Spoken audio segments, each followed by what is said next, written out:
امام زین العابدین فرماتے ہیں کہ جب نوح علیہ السلام کشتی بنا رہے تھے تو ایک مومنہ بوڑھی عورت روز اللہ کے نبی کے پاس اپنی گٹھڑی لے کر آتی اور کہتی، اے اللہ کے نبی، کشتی کب روانہ ہوگی؟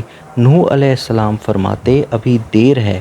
وہ عورت شام تک بیٹھی رہتی اور پھر اٹھ کر چلی جاتی۔ ایک دن نوح علیہ السلام نے فرمایا، اے عورت، جب جانا ہوگا تمہیں بتا دیا جائے گا۔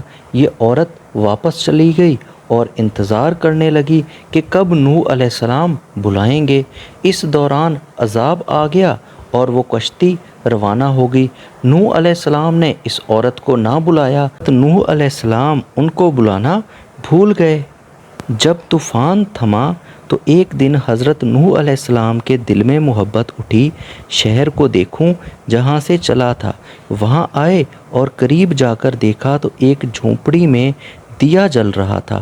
نوح علیہ السلام یہ دیکھ کر چونک گئے، اور روئے زمین پر کوئی ایسا گھر بھی ہے کہ اتنے عظیم طوفان کے بعد بھی جس میں چراغ جل رہا ہے؟ انہوں نے وہاں تکبیر بلند کی تو عورت سامان لے کر آ گئی اور کہنے لگی، یا نبی، کیا کشتی تیار ہے؟ چلیں۔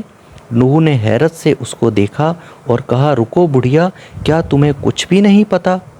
وہ کہنے لگی، یا نبی، کیا نہیں پتہ؟ حضرت نوح علیہ السلام نے کہا، اتنا بڑا سیلاب آیا، بارش آئی، تمہیں کچھ بھی نہیں پتہ چلا؟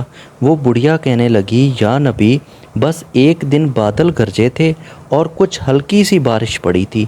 نوح حیران ہو کر آسمان کی طرف دیکھنے لگے اور کہا، میرے اللہ، یہ کیا ماجرا ہے؟